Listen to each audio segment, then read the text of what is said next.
Attorney Rufil Fernandez Banyok. Attorney Rufil Fernandez Banyok. Straight to the point. O karon, ania ang inyong anchorman. Non inimposumos aliquid adversus veritatem sed pro veritate. Wa kitay mahimo aron sa pagpakigbatok sa kamatuoran, kundi aron sa pagdapig sa kamatuoran. Straight to the point. Luzon, Visayas ug Mindanao, Pilipinas ug sa katawhan kutob sa babot sa tong Sibya sa tibuok kalibutan via internet. Maayong buntag ug kumusta live gikan sa Queen City of the South, Cebu City, Philippines. Welcome nining atong tulumanon ug inyong tulumanon. Straight to the point. Kinalagay po niyo boss kalagad sa kahanginan kasamang Rufil Fernandez Banyok. Mao'y paday makiguban kaninyo nining laing adlaw sa atong pagpakigbisog. Adlaw karon mahigala nga Sabado og pizza size na nining buwan karon sa Hunyo tuig 2026. Straight to the Sa point. gihapon hatagan tagpagtagad ang mga issues nga may labot ang lungsod. Nagbaga mga expose, naguna mga reports. Dinhila man gihapon mga higala sa atong pagaban-uban nining atong tulumanon ug inyong tulumanon. Straight to the point. Nagunas tumaysgutanan karon nga buntaga mga kigsunan. Tropical depression nga si Esther nagpabilin sa iyang gikusgon samtang anaas kadagatan sa silangan nga bahin sa Taiwan. Straight to the point. Posibleng makagawas na kini sa Philippine Area of Responsibility karong buntag. Straight to the point. Usa ka lalaki ni puspos sa kaugalingon niyang amahan. Sus Ginoo ko. Og na kabsan gyud in taon sa kinabuhi. Didto ni mahigala sa may barangay Basak, lungsod sa Badiak. Straight to the point. Ang rason sa iyang kasuko mao nga wa siya mabahini sa halin sa lubi. Straight to the point. Kuyawa ining anaka mga higalag mauhon tagatanig pagtagadrom kabuntaga sab sa atong paban-uban mahigalan ining atong tulumanon ug inyong tulumanon.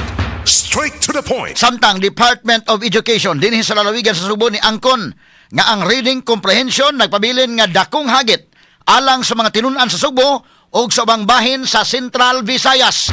Straight to the point. Samtang sa kauluhan, Senador Erwin Tulfo ni bahad sa mga senador nga iyang ipadakop. Kung muhimo kini og hiring-hiringan kuno sa Blue Ribbon Committee. Straight to the point. Nibahad si Tulfo nga kung dili mo patuo iya ning kwelyuhan. Uy, kuyawa.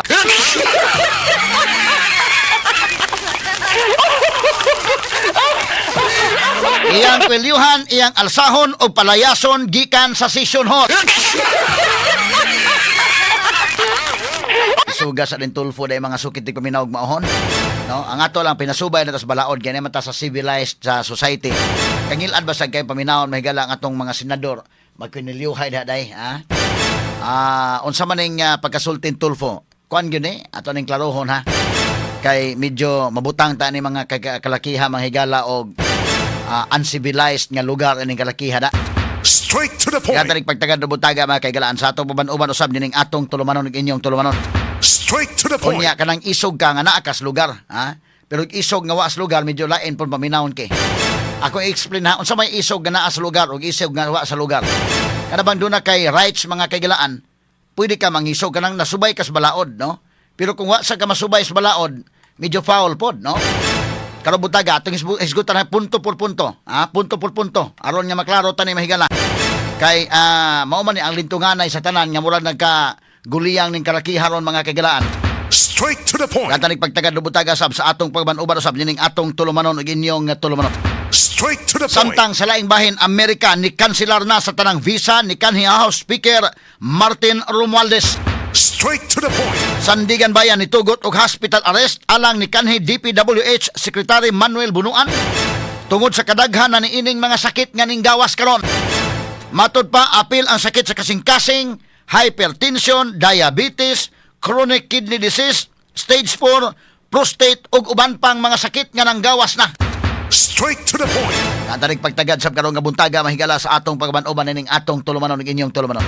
Straight to the Kini point. ug uban pang mga iskutanan nyo bati exclusive over DYHP RMN Cebu 612 sa dial sa inyong mga radyo sa 93.9 IFM.